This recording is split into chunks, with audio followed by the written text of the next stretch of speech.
Stop copying details, learn observation like an artist. अगर आपकी drawing हमेशा रेफरेंस से अलग बन जाती है तो प्रॉब्लम आपके हाथ में नहीं है, प्रॉब्लम ये है कि आप ऑब्जेक्ट को देख कैसे रहे हो। आज सिर्फ 3 मिनट्स के अंदर मैं आपको ऑब्जर्वेशन का पहला कंप्लीट प्रोसेस सिखाऊंगी जो कि बहुत इंपॉर्टेंट है एज एन आर्टिस्ट।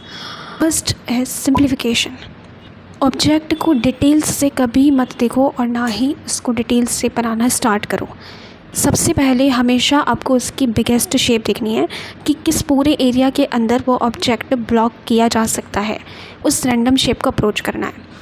सब्जेक्ट कोई सा भी हो, बर्ड हो, बॉटल हो, एनिमल हो, लैंडस्केप हो, हमेशा बिगेस्ट शेप को ऑब्जर्व करना बहुत इंपॉर्टेंट है इन द स्टार्टिंग स्टेज।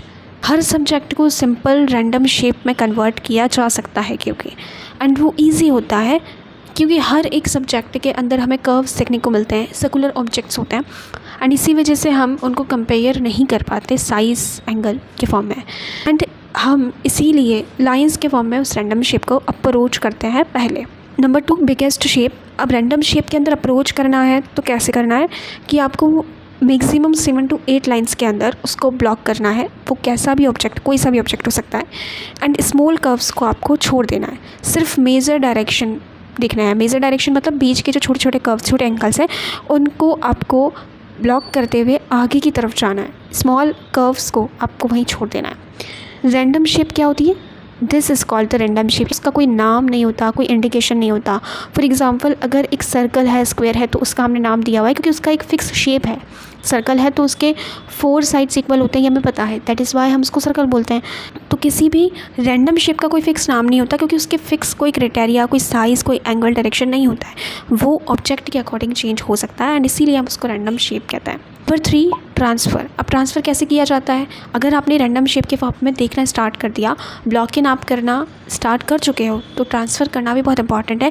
क्या सेम रैंडम शेप को आप पेपर पे बना पा रहे हो या फिर नहीं, same size and same direction में।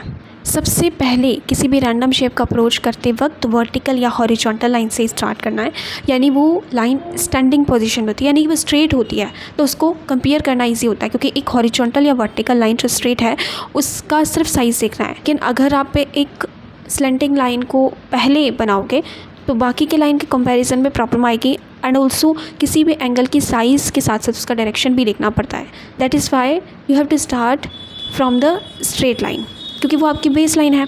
फर्स्ट लाइन फाउंडेशन लाइन होती है एंड बाकी के सारे एंगल्स, लाइंस जो भी आगे आएंगे वो उससे कंपेयर करते हुए आपको चलना है।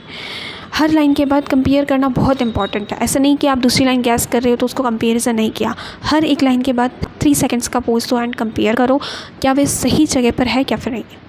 Number 4 proportion. अगर लाइन की लेंथ गलत आ रही है, लाइन्स के फॉर्म में डिवाइड करना है, उसको सिंप्लीफाई करना है, लाइन बनानी है, लेकिन लाइन हमेशा गलत आ जा रही है तो उसके लिए आपको क्या करना है, आपको एक एक्सरसाइज करनी है regular 5 minutes, proportion judgement exercise, जिसका फुल सेशन भी अवेलेबल है। If you want comment section में लिखना है proportion the capital letters, I will share directly. इस एक्सरसाइज के अंदर आपको करना क्या होता है, आपको स्केल से 2 सेंटीमीटर, 4 सेंटीमीटर एंड 6 सेंटीमीटर की लाइन पहले ड्रॉ करनी है, ठीक है। एंड उसके बाद उसके जस्ट पास में सेम लाइन, सेम साइज़ की लाइन आपको ड्रॉ करनी है free hand without any measurement tool. 2 centimetre है तो सेम साइज़ की होगी। उसके बाद आपको उसके हाफ लाइन गैस करनी है यानी 1 सेंटीमीटर कितनी होगी, देन आपको डबल यानी कि 4 सेंटीमीटर, 2 का just double 4 centimetre without any measurement tool आपको ड्रॉ करना है। पहले आपको गैस करना है, देन ड्रॉ करना है, देन चेक करना है स्केल से। इस एक्सरसाइज को आप धीरे धीरे बड़ी बड़ी साइज़ के लाइंस में करोगे, ग्रेजुअली आपकी ऑब्जर्वेशन स्किल्स इम्प्रूव होगी, आपका माइंड जो है वो लाइन की साइज़ को गैस करना स्टार्ट कर देगा एंड कुछ टाइम बाद आप सेम साइज़ की लाइन को बिना स्केल के ड्रॉ कर पाओगे। इसी को प्रपोर्शन जजमेंट एक्सरसाइज कहते हैं। प्रपोर्शन जजमेंट यहीं से स्टार्ट होता है एंड इस वजह से प्रोफेशनल बिना स्केल के भी एक्यूरेटली लाइन को ड्रॉ कर पाते हैं। आपके पास कंप्लीट वर्क फ्लो है। देखो, सिंप्लीफिकेशन यानी कि ब्लॉकिंग कैसे करना है 7 to 8 लाइंस में। बिग शेप क्या होती है, बिग रैंडम शेप के फॉर्म में उसको आपको बनाना है, उस रैंडम शेप को आपको ट्रांसफ़र करना है पेपर पे। एंड प्रपोर्शंस को कैसे जज करना है वो भी आपको आ गया। अब सिर्फ प्रैक्टिकल बाकी है जो कि आपको करना है। रेफरेंस लो एंड प्रैक्टिकली करके मुझे इस व्हाट्सएप नंबर पे अपने फाइनल वर्क्स शेयर करो 6377956217। मैं उसको रिव्यू करूँगी एंड बताऊँगी कि कहाँ पर आप गलत हो। एंड ऑल्सो आपको एक फ्री वर्कबुक भी गिफ्ट करूँगी जो कि हमने पेंसिल ग्रिप्स पे बनाई थी कि आपको कब कौन सी ग्रिप यूज़ करनी है and that is also very important part in any drawing.